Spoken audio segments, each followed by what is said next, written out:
I'm Marina, and my nephew Dan is one of the most beautiful souls I know. His mum died when he was very young, and he and I have always shared a particularly close bond.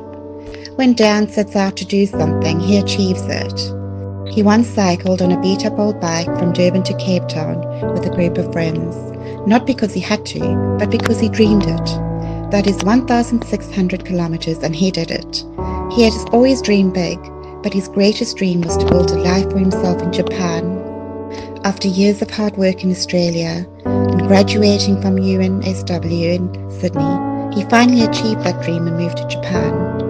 I can't begin to describe how over the moon he was. I've always been so very proud of him. He adored exploring his neighborhood, taking in every detail with such joy, and always making plans to take me on virtual tours. He shared every little discovery like a treasure.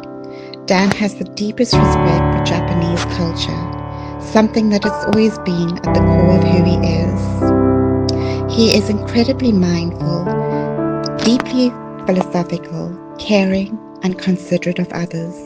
But in this case, that very kindness has worked against him. It's heartbreaking to see someone so good and so genuine facing something so unfair. I'm Cassiel, and I was shocked and horrified when I heard about Daniel earlier. I used to hang out at game conventions here in Australia, and I know what a sweet and kind person he is. He would never hurt a fly.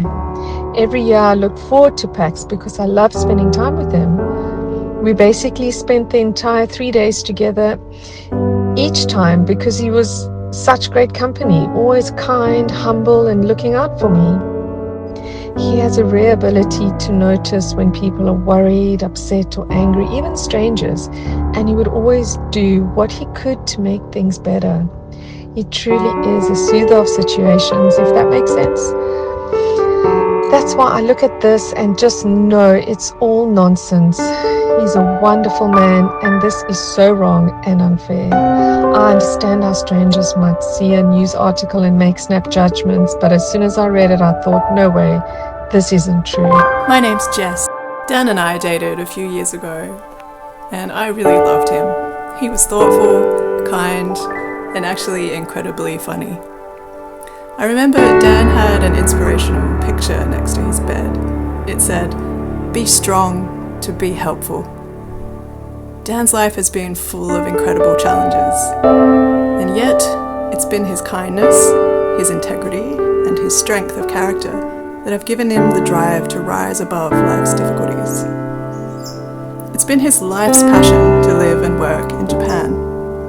He has worked tirelessly toward this goal. I was absolutely shocked and heartsore to hear of the situation he's in Japan.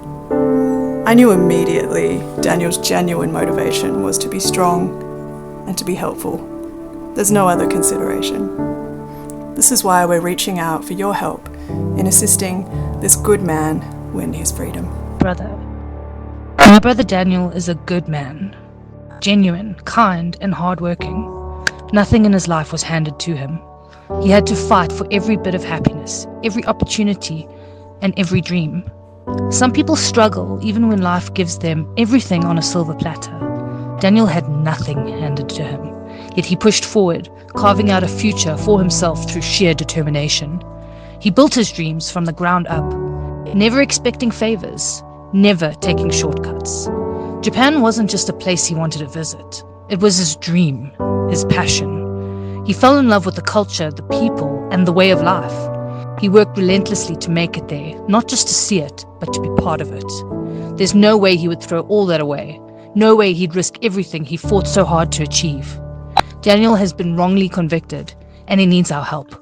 Please consider supporting him, whether through donations, sharing his story, or simply believing in his innocence.